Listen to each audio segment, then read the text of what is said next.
Thank you, Karen. My name is Claire Bianchi, and I'm the product manager for the command line interface here at Salesforce. And with me today, I have Doug Ayers, who's a developer here at Salesforce and works on the the Trailhead team, and Francis Potter, who is our friend from GitLab and a solutions architect over there. Today, we're going to talk you through sort of where we are today in terms of Salesforce development, level set with everyone. Do a zoom in on continuous integration and delivery and how that works with Salesforce DX tools and GitLab. And finally, you're going to see a live demo, and we'll leave time for questions at the end. All right, so what does Salesforce development look like, and what are Salesforce developer tools and workflows? What is Salesforce DX? I like to think of DX as a set of tools, a toolbox that enables modern software development on the Lightning platform. We are building DX with team collaboration in mind. Modern software development best practices include version control systems, automated testing, and a bunch of other tools like code reviews and merge requests that allow your teams to work better together. And we are bringing those tools to the Salesforce developer experience. We want to make sure you have the ability to build higher quality code with automated testing and automated release capabilities. We build Salesforce DX tools open so you can bring any third-party tool to your system, but we also like to be prescriptive. We realize that most Salesforce developers, and a lot of developers actually generally in the ecosystem of development, are not experts in release management, and therefore we want to be prescriptive about what we think best practices are when you're releasing and building on Salesforce, so you don't have to do a ton of research and can use those things. But you can also bring whatever expertise that you have if you have a certain way that you like working. We also build for enterprise to provide greater agility, integration, and release management, and we support 2 development workflows, org-based and package-based, for whatever way you want to work within Salesforce. So what does modern application lifecycle management look like with Salesforce? We see there being 5 steps in this process. You're going to plan what you're working on, develop and code what you've decided to build. You're going to create some sort of release artifact or a series of changes you want to move, and then you're going to test those in a series of environments, and then finally you'll release that into production. Salesforce DX, we provide a series of tools at each stage in this process to enable you to do these in a modern way. In the code section, we provide you with great extensions to Visual Studio Code that allows you to use a modern IDE with Salesforce in mind. We have a robust CLI that is completely scriptable and allows you to build your own custom objects and Apex classes directly from the command line. We also have builders, so you can do everything that you're used to doing in a sandbox when you're developing, using our builders in some of our more developer-specific environments, which include Scratch orgs, Dev, and DevPro sandboxes. And then because the CLI is a scriptable environment that has robust authentication built in, you're able to connect the CLI with continuous integration and continuous delivery tools, which means you can automate your testing and create release automation that removes a large amount of manual process from your release how you release. We also provide great testing environments like partial and full sandboxes, which allow you to test outside of your production org and make sure everything is ready before you're ready to release. And we have unlocked packaging, which are unlocked packages create release artifacts of specific deployable units of code that you have within your metadata. As I mentioned before, we have 2 types of development here at Salesforce, org development and package development. Org development is a type of releasing where you move a delta of changes across different environments till you ultimately move those changes into production. You're using the metadata API and the Salesforce CLI to move these changes and test them in each subsequent environment until they ultimately make it into production. In package-based development, you have modularized your metadata into unlocked packages, into these discrete deployable units that may that have a dependency hierarchy, and when you go to deploy, you're actually installing a new package version of your app or specific set of metadata that you have made changes to. So we're going to talk about package-based development today, and I want to talk to you about what package-based development looks like at Salesforce. Everything is underpinned by a source control repository. You have moved your source of truth of what the current state of your metadata, what you think that the correct state of your metadata is, into a version control system. We recommend using Git, but you can bring whatever you would like. And you're doing your development in scratch orgs. A scratch org is an ephemeral environment that you can spin up quickly, add the specific code, dependent packages, data, and permissions that you need to do your work without having all of the other noise from your larger organization.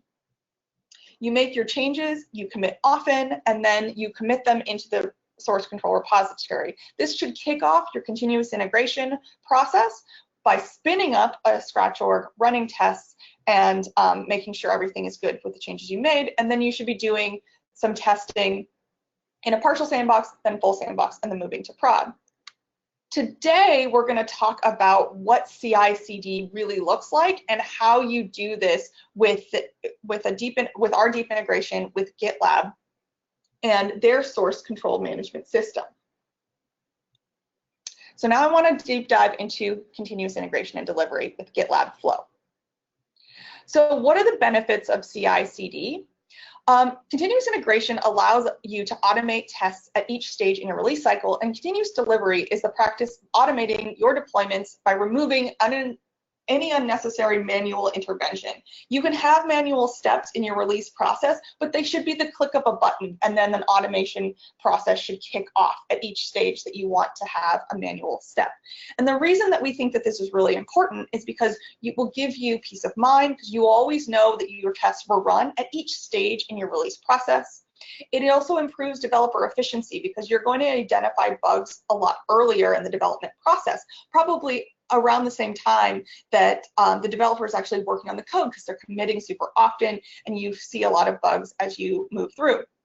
It also removes a lot of the manual tasks because it automates the creation and maintenance of your testing orgs, it automates the creation of your build artifacts, and it moves those through the process automatically. It also means that you can probably release more often because your release process doesn't have as much overhead. You can make smaller changes and move those through your release process faster, and you can be doing concurrent development. So I want to walk through what continuous integration delivery and sort of the release process looks like with Salesforce DX and GitLab. We worked really closely with the GitLab team to understand what GitLab Flow is and what are their best practices, and they worked to learn what Salesforce DX is and what Salesforce development workflows look like, so we could marry the two together and bring out sort of the overall best practices for all of us. So first of all, when you start working on a new feature, you'll create a project issue. And when you do that, you'll also create a merge request. What's interesting about the GitLab Flow philosophy is instead of creating your merge request or pull request at the very end when you've already done all of your development, you create it right up front. And this is really important because it means every time you commit back to the feature branch that you're working off of, that information goes into your merge request, and you can already be having a lot of conversations with the team that you're working with before you get down to the end of your project and all of a sudden you have this giant code review. So you create that merge request and feature branch, and that happens automatically within GitLab.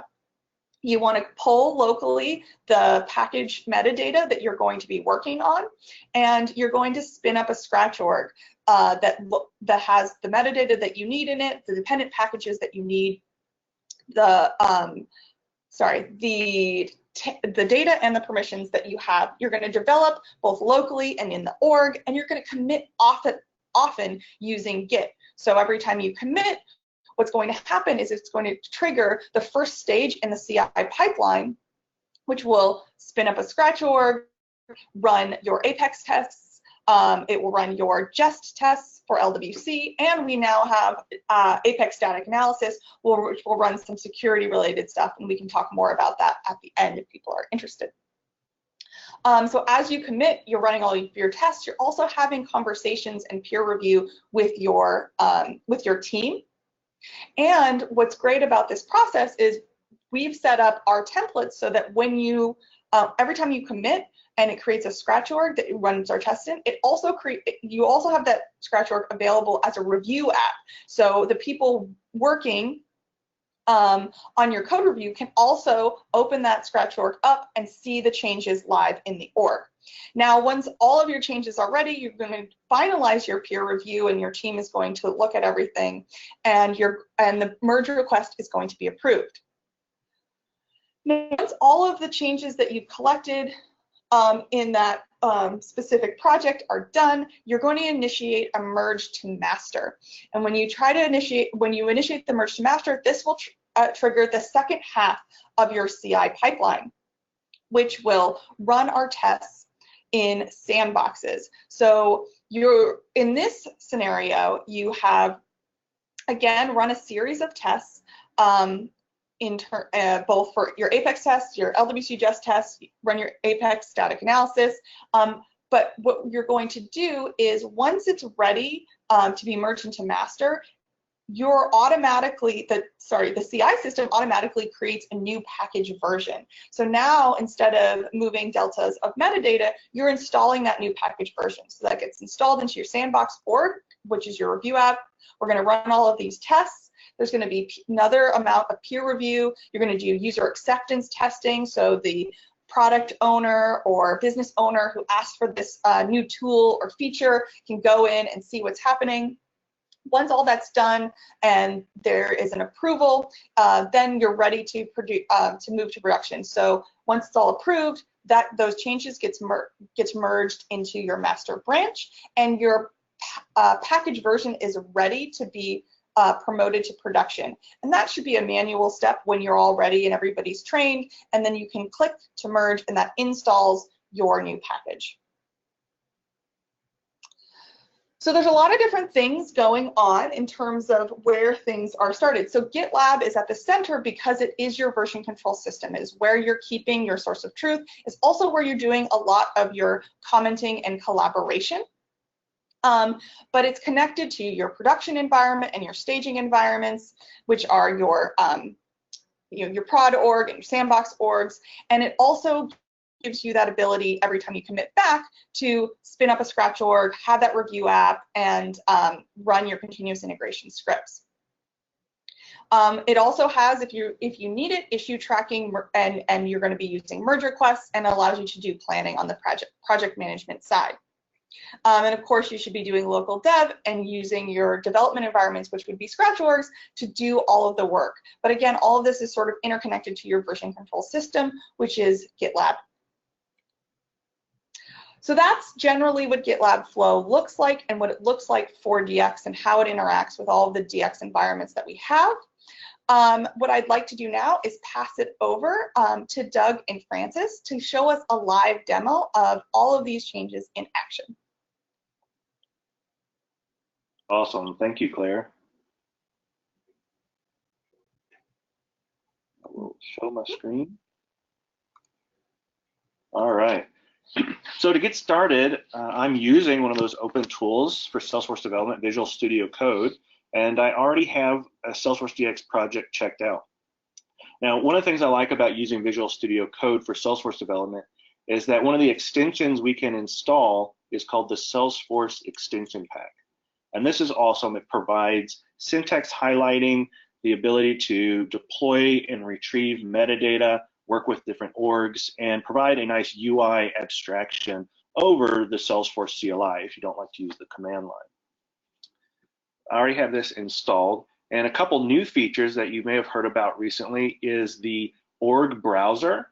So over here, we click the cloud, and for now, when you're connected to an org that's a non-scratch org, you're able to expand and see all the different metadata types that are in that org. This makes it really easy to go ahead and download or retrieve the different metadata that you might be interested in. Now, Francis, once I have my project, how do I get started with GitLab? Great question, Doug. This is Francis Potter. I'm Solution Architect with GitLab. And you know, GitLab is an end-to-end DevOps application that you can use for every stage of the DevOps lifecycle. And it's really easy to get started at GitLab.com. If you want to pull up your browser and just go to GitLab.com, oh, you're there, and click sign in. And I'll just show you how to sign in. Now, anyone can create a free user account on GitLab.com. You can also create a free group and start a free trial very easily. And after we sign in, we're going to go to the special SFDX namespace that we created specifically for Salesforce projects. Why don't you just go straight there in your URL bar? Yep.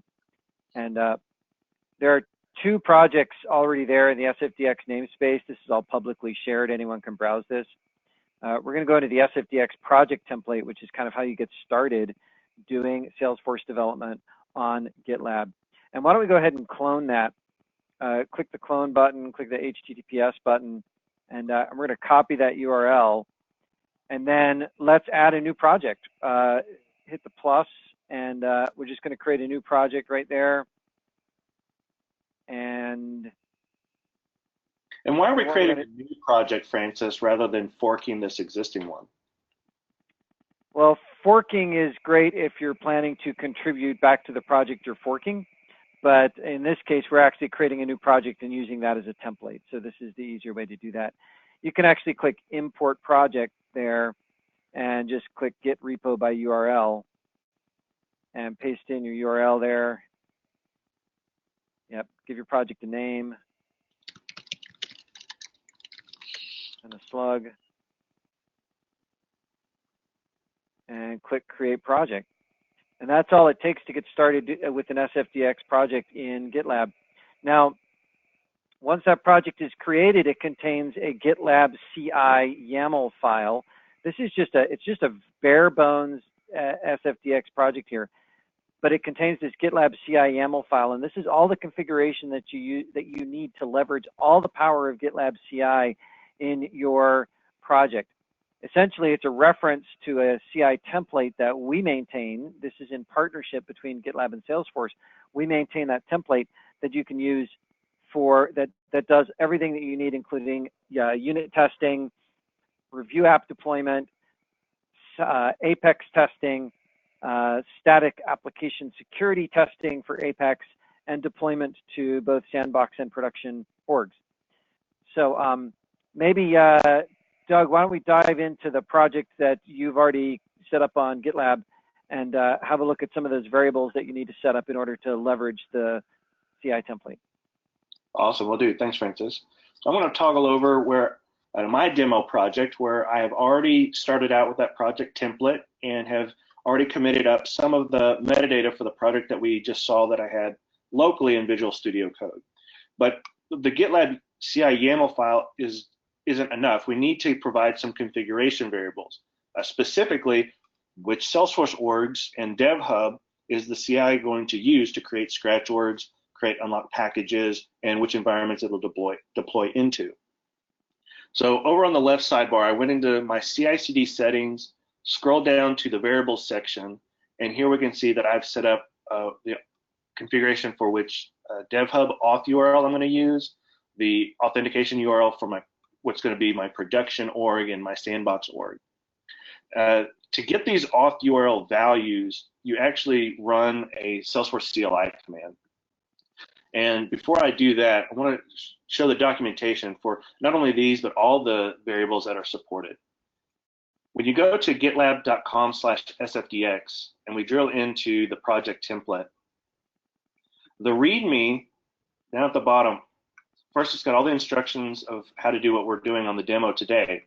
But down here in part 3, it mentions all of the CI/CD variables, how to set them up, even the CLI commands that you need to run for the auth URL.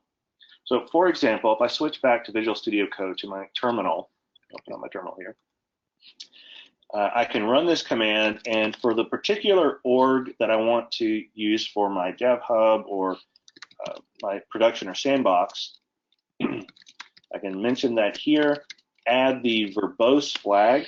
Without the verbose, it won't actually display the SFDX auth URL. And you come down here, find the auth URL, and you just copy and paste this value into your CICD variable. And that's all you need for the pipeline to be able to authenticate into those orgs to either create new scratch orgs, new packages, or install the packages and deploy the metadata and run the tests. Okay. Now, once we've got all the CICD variables set up. What about the package name, Doug? The package name, yeah, that's a great question. So when we're creating the unlock package versions, it needs to know which package to create. And that's defined in your SFDX project JSON file. For your default package directory, for the path that has your metadata in it, in my case, my Force app folder here, I need to add the property package and the name of my package, as well as the default version number that you want to start with. The nice thing about the GitLab CI pipeline is that every time it runs and it creates a new unlocked package version, it will auto increment this number, the build number. So it'd go 1, 0, 0, 1, 2, 3, and so on. But also, once it's deployed, released and deployed that package version into production, it now knows the next time the pipeline runs to use the next larger minor version number. So you never have to keep up with this value in your project JSON. Just have the initial value, set it, and forget it. All right. Well, now that I have the GitLab YAML file on my project, I've got my CI/CD variables configured, I've got my project configured. Francis, what do we need to do next to start setting up that merge request to develop new features? Yeah, ready to make a change. So as I mentioned, GitLab is a complete end-to-end DevOps application, and that includes issue management. And so we're going to assume you're using GitLab's issue management system, and we're going to go under issues to boards. And now we've only dropped one issue there just as an example. It says add product card. Let's open up that issue. And in the real world, the product owner or whoever your customer is might have added a description of everything that they wanted there. What we're going to do is we're going to click the Create Merge Request button down below. And what that does is magic. It's amazing. It creates a new branch in Git for the work that we're doing on that issue. It also creates a new merge request in GitLab to track the work on that branch and to have a place for code review, comment, the results of security scans and unit testing, and other information, everything that's related to that feature branch. That's also where we'll actually go to perform the merge of that feature branch when we're done working on it. And finally, it links all those things together. So the merge request references the branch and references the issue so that GitLab can track all of that activity all in one place. But what we want to do right now is we want to go back to Visual Studio Code and check out that branch. So click the Checkout Branch button there to get the code that you need to do the local checkout. GitLab is designed to work with your local Git environment whenever you need it to. And so we're going to go check that out. And now as soon as that's done, Doug will be working in that feature branch in Git without even really having to do anything himself. He's in the add product card 3 branch. And now you can go make your changes. Doug, how are we going to add that product card? Yeah, that's awesome. Well, I don't want to be developing in this developer edition org. I want to be working out of a scratch org. So another feature of the Salesforce extensions for VS Code is this org picker. So I'm going to click the alias Brave Badger, and I actually want to switch over to that demo org that I had set up earlier. So we'll click that, and now it's setting my default username to that. And now for the product card, you know what? I think what I want to do is come down, find that product card Lightning Web component, and I'm just going to make a simple change here. I want to add a title to this, and then we need to add a title. How about calling it GitLab is awesome? GitLab is awesome. We'll do that. All right, so I've saved that here, and you know what? I wonder what that's going to look like. So let's push that up to my scratch org. So I'll use the command palette, SFDX push. So again, I don't have to use the CLI here. I can just use the graphical user interface, and it will show me the Salesforce extensions will show me what command is actually being executed. Let's push that change up. All right, well, now I need to jump into my org. So another feature of the extensions is the org opener. So I'll click this little window off to the left of my alias, and that will open up my Scratch org.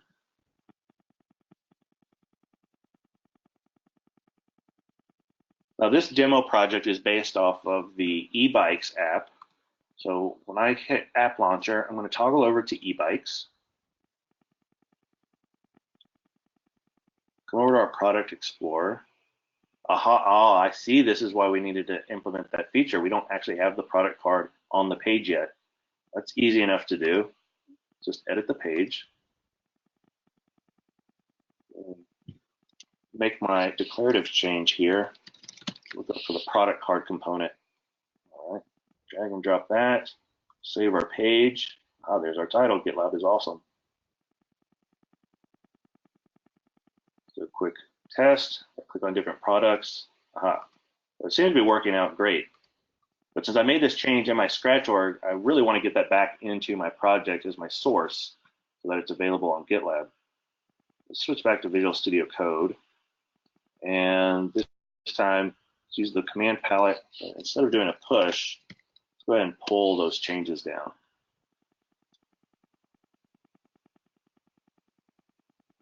Should detect that I changed the Flexi page.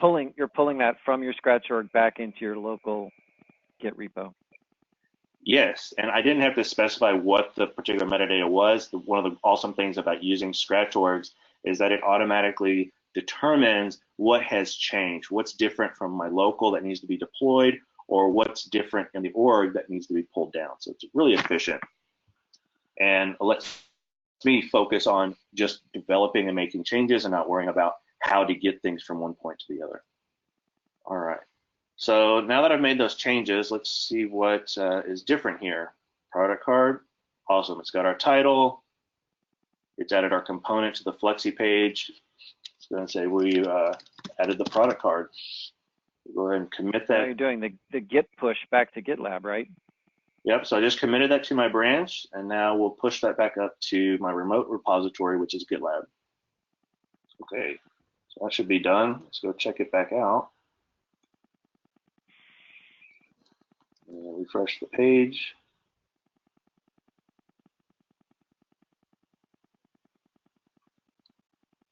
Yeah, so what's happening up at GitLab after that push is complete is that that code change has been pushed back up to GitLab, and then a pipeline gets kicked off. Go to in your left nav, go to CICD and pipelines. And so GitLab CICD pipelines automatically get kicked off with every commit, unless you configure it differently. And this is actually a list of all the pipelines that have been run on this project in the past. Let's click on the running indicator at the top pipeline, and let's have a look at actually what's going on there. So this is the magic of the integration that we developed in partnership between Salesforce and GitLab. There are 3 stages in this pipeline. The first stage is preliminary testing, and then there's the create Scratch org stage and the test Scratch org stage. Now the preliminary testing stage is running the test Lightning Web Components job. That's doing local testing of the Lightning Web Components in JavaScript. That actually doesn't require anything to happen on the Salesforce servers at all. That's just the local unit testing. The second stage, create Scratch org. Now this is interesting because Doug was working in a Scratch org and then pushed from his Scratch org back into his local development environment.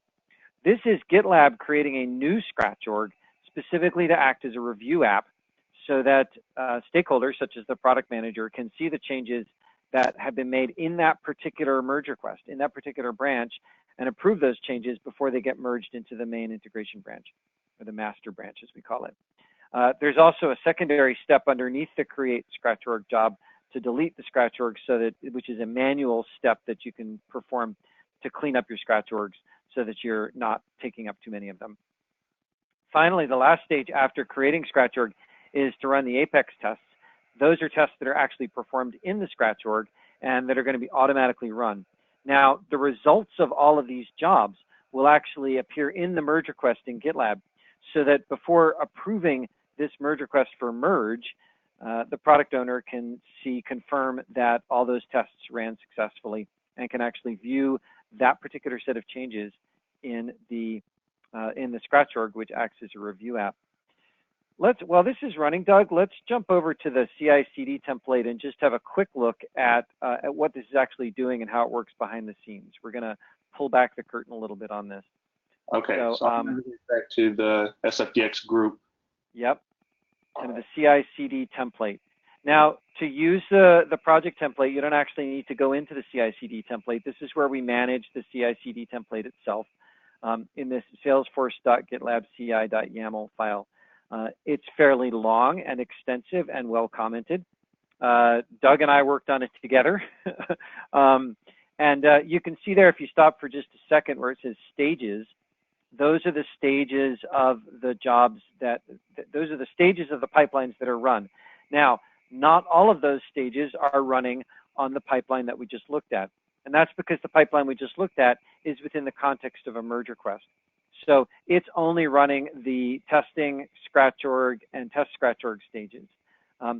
After you perform a merge, GitLab will run the package, staging, and production stages, which actually will package your app and deploy it to your staging org or your sandbox org, which we call staging in sort of GitLab parlance, and then manually allow you to deploy to the production org when you're ready.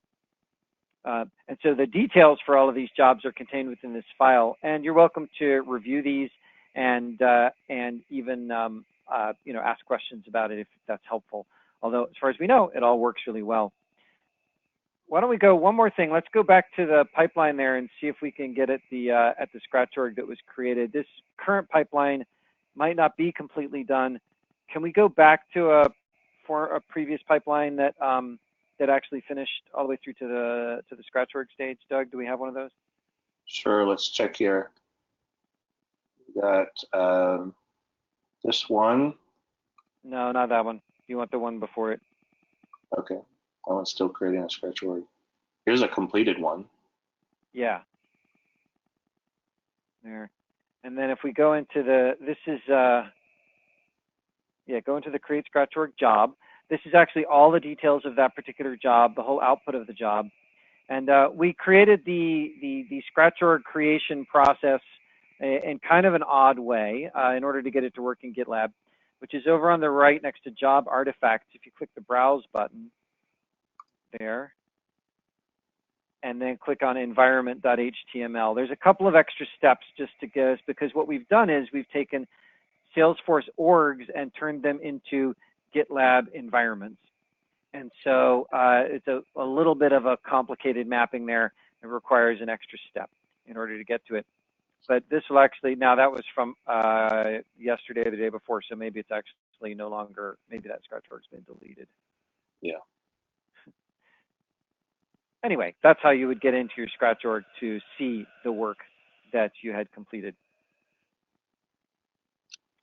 Doug, do you want to talk a little bit about how the package.json script property and how you can use that to customize the CICD? Yes. So we just talked about how the pipeline will create that new Scratch org, right, in the second step. But what if you need to customize what that Scratch org is going to look like? You know, you need more than just the org being created and metadata being pushed to it. Maybe you want to load up some sample data, or maybe you want to customize how you're running the LWC test, or maybe you want to customize how you're running the Apex test. So we provide hooks for that. So I'll flip back over to the Visual Studio Code project.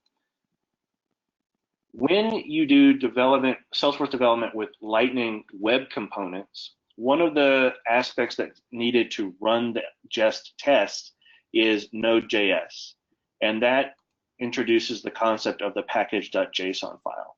Now, the eBikes project already has a lot of different types of scripts that can be run using Node.js, and realizing that Lightning Web Components is really, the modern development for building the UI and Lightning experience. Francis and I thought, well, why introduce yet another way of hooking into the build system? Why don't we just use the package.json scripts as well? And that's what we did. So inside the package.json, whether you are using it as sophisticatedly as the e-bikes, or minimally you just want to have a JSON file that has a script property, you can be as lavish or as simple with it as you wish. But the important piece is that in the scripts, you can specify a scratch:\deploy command, and that can be any command that can run in a bash shell to configure your org. In our case, we actually want to run multiple commands, and we've put them in this org init script, which is in our project. So if I expand the bin folder and open org init, now the CI pipeline is going to run our script right after the scratch org has been created and it's set the default username for that project. So these commands will run in the runner on GitLab. It already knows the default scratch org, so you don't have to know what it is or specify that as an argument to the command. But once the scratch org is created, we want to push our metadata. But for this app, we also have permission sets that we want to assign. We have sample data that we want to import. And you could further add commands here to install other dependent packages or dependencies that you have to your heart's desire. But that's one way to customize how the scratch org is being created. And then we also have two other hooks. You can create a test:\lwc script key here, and that's how you customize how you want your jest tests to run. And then the third one is the test:\scratch command to customize how you want the test. By default, it will just run all the Apex tests in the scratch org. They get deployed to the scratch org, and it'll output them as a JUnit format. But you could customize if you wanted to run specific test suites or set up different timers. And that's how you kind of hook into that process. I want to go back. I don't know if one of those pipelines is finished just yet, because I really want to show that neat feature of jumping into the review app, because I think that's one of the killer features. Okay, so we've got the most recent pipeline finished. Created the scratch org, ran our test, everything passed. I love seeing all the green check marks. Means I didn't do anything too stupid. And job artifacts, browse, our environment. And this just has a little bit of JavaScript in it to flip over to log into that scratch org that was created. Aha. So using one of the more recent ones before the scratch org has been expired actually worked. So this is a scratch org that the pipeline created. It's deployed the eBikes app, it assigned me the permission set, loaded all the sample data, and if everything went according to plan, the Product Explorer should have our new card over here on the right.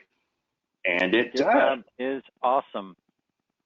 Fabulous. Well, that's terrific, Doug. I think we're ready to handle some of the questions that our participants have asked. Awesome. All right, well, I'll flip back over to the slide decks then. Cool. Thank you so much. Do we have any questions from the audience? Okay, as promised, we have a chance to cover the questions asked during today's session. The first question is, does this also work with GitLab Enterprise Edition? Yeah, this is Francis again, and that is absolutely the case.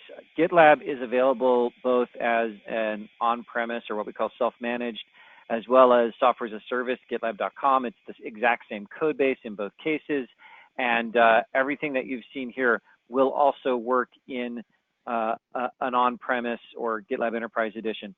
The only catch is that you'd have to make sure that you have the right network connectivity to be able to access Salesforce.com. In other words, if it was in an air-gapped environment, it wouldn't work, but otherwise it should work exactly the same.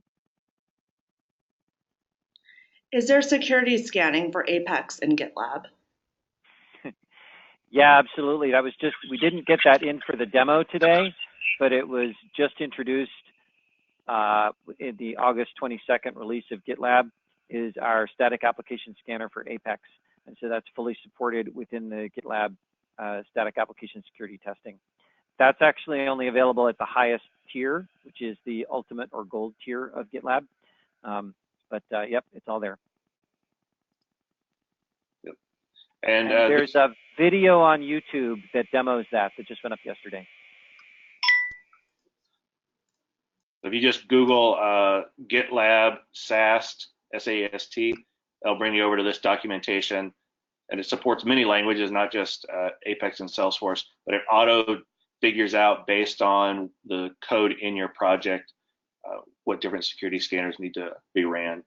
And it's pretty easy to add to your CICD YAML file. You just add this include statement, and then it has its own variables that you can customize. Great question.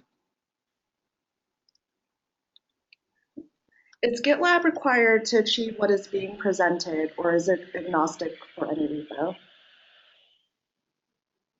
What we've shown today is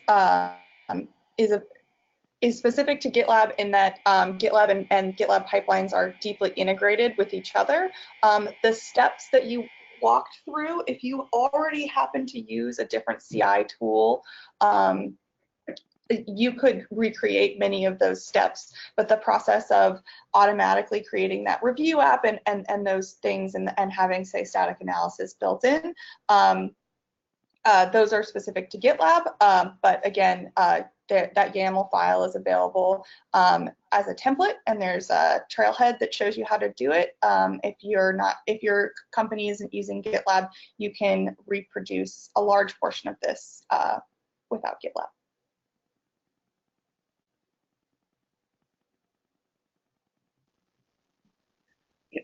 When using sandboxes for development and Git as SOT, how do you proceed after retrieving metadata into the repository for selecting what metadata to deploy to next stage, and not less important, what not to include in deployment? Doug, you want to take that one? Sure.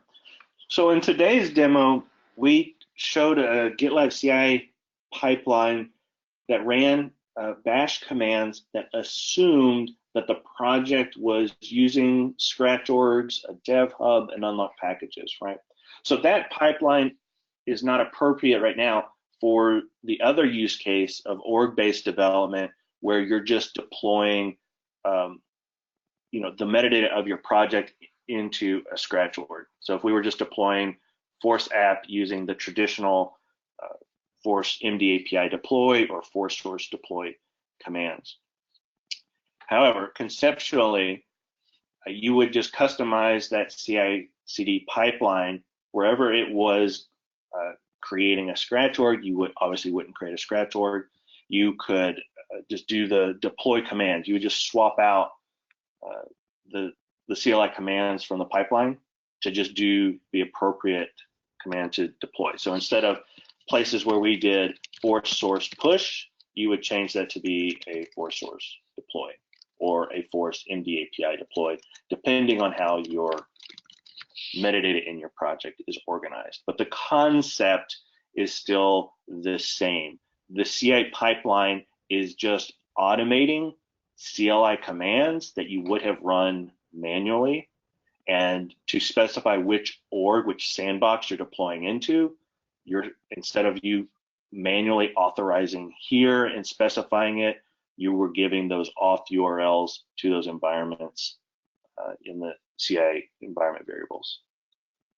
We have a series of CI/CD templates for org-based development, including one for GitLab.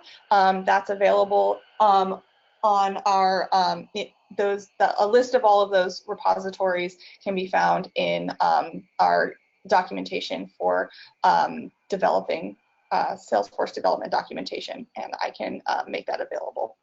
Yep, and you can also come to github.com/force.com and search for SFDX org amongst the repositories, and that'll show you different examples of org-based development. And these CI/CD YAML files are designed for working against scratch orgs or doing standard metadata deployments. So here you'd see the command force MD API deploy rather than doing a force source push.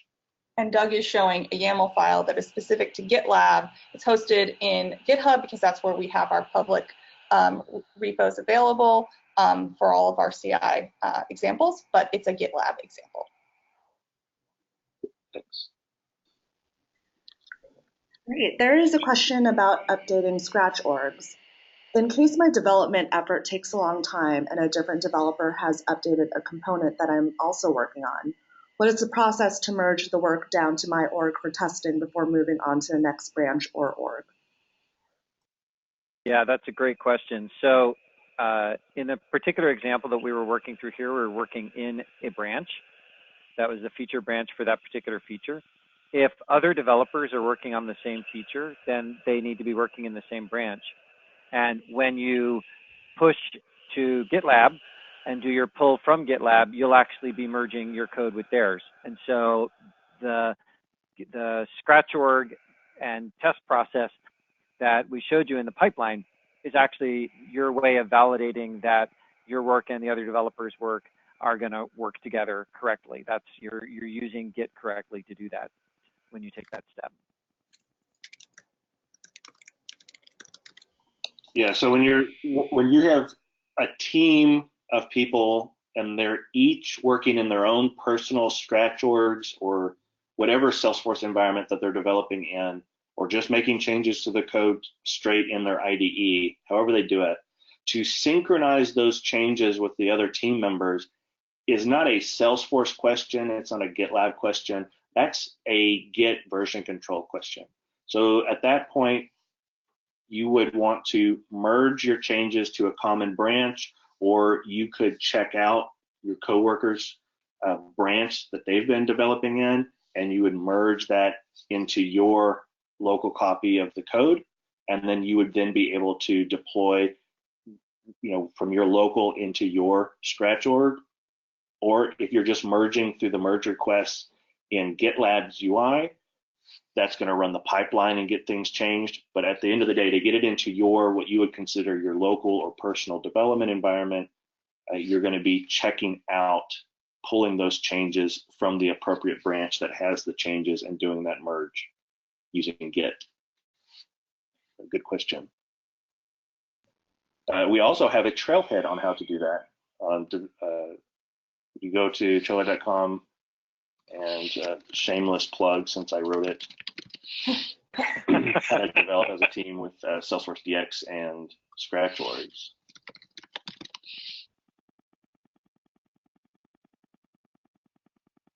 Yep, develop an app with Salesforce CLI and source control. That walks through 2 team members using branches and merging their changes together and getting it deployed into a common test environment. Good question. Great. Why is a Scratch org needed? Can I not run my tests on GitLab runners?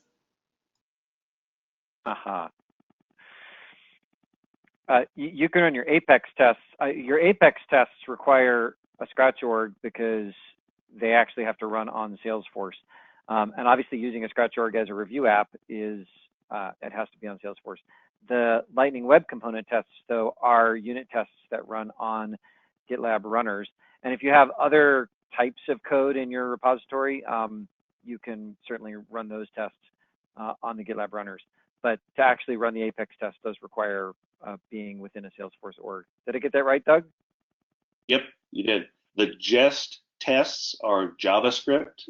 It just runs offline. There's nothing really magical about Salesforce for those tests to run, which is why they're able to be run in your project offline. They can run directly on the GitLab runner, which conceptually people can think of that as it's just another machine, right? It's someone else's machine that's running your commands.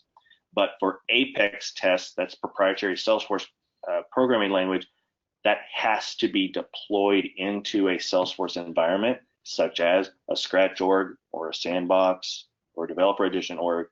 And at that point, you tell the org to run one or more of your Apex tests. So that's why a Scratch org is needed to run the Apex tests, because that's where they actually run. Thank you for answering that question. We'll move on to the next one. How are you merging the metadata back to the main branch? Oh, hey, Doug, let's do the merge. Let's do that. So right here in the merge request, you'll see, because you can do this on GitLab. You don't even have to do it locally. you can click resolve work in progress status. That just removes the WIP from the beginning of the name of the merge request, which is kind of our little tag for being work in progress. And then you click the merge button. It's that simple. And that will actually do the merge in Git on GitLab. And it will also then kick off another pipeline that will create the package. It'll actually run some of the same stuff you already ran, like doing your light and web component tests and everything. And then it will also create your package and deploy your package to a sandbox environment. We're not going to wait for that to finish, but you can see there are multiple stages. Actually, click on running, and we'll have a look at the there's full many more pipeline stages there now because we're running on master, which you alluded to earlier. Yep. So that's actually merged it into the master branch. Now, if you want to get those changes back down onto your local machine, you'll need to check out master on your local machine and do a git pull to pull it down. But it's that easy to do a merge in GitLab. GitLab is all about merging. So if I came back to Visual Studio Code, right, they merged this feature branch into master locally. I just need to switch back over to the master branch and do a git pull. Yeah, and there are actually buttons you can click in VS Code for that too. Yeah, I'm such a CLI junkie. I was trying to avoid doing that. But great question, thank you. All right, thank you for answering that question as well. We are running out of time, so we have time for one more. And this last question is the package a completely isolated item and does it not have dependencies? For example, if you have a package that creates cases, in which package should the case trigger handler and case trigger be? A different package? That is a loaded question. It's all you, Doug.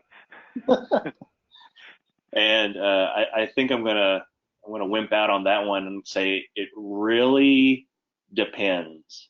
Yeah, so I'll take that question. So when we talk about packaging, when you're going to package up your org, you want to create a packaging strategy.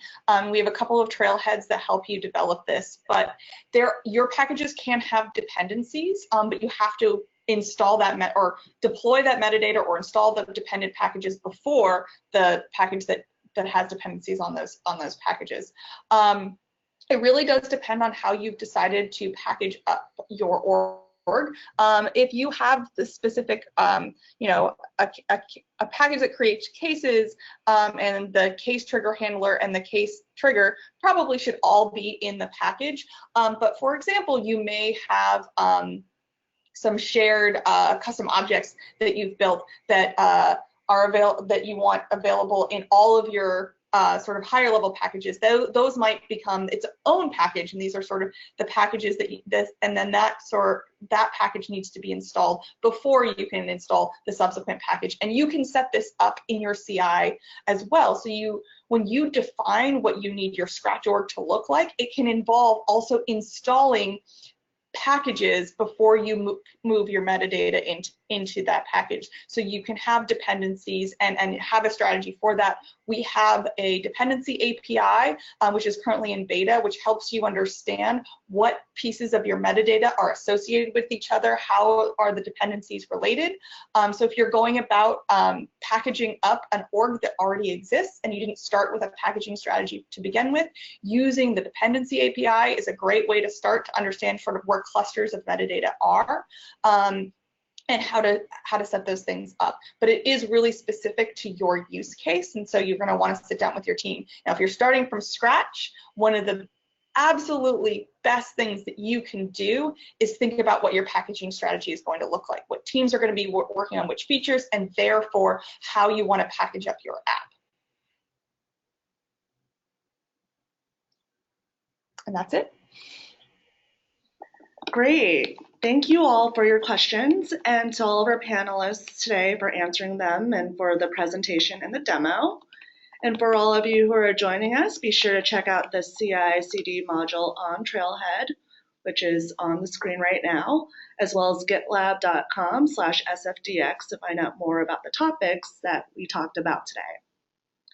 And finally, a reminder to share your feedback with us so we can make our future webinars even better. You will see a pop-up for a survey at the end of the webinar. And you will also be able to access this video in 48 hours from the registration page where you signed up. And that concludes today's webinar. Thank you everyone for joining us today. We hope you attend more of our webinars in the future. Enjoy the rest of your day. Thank you. Thank you, everyone.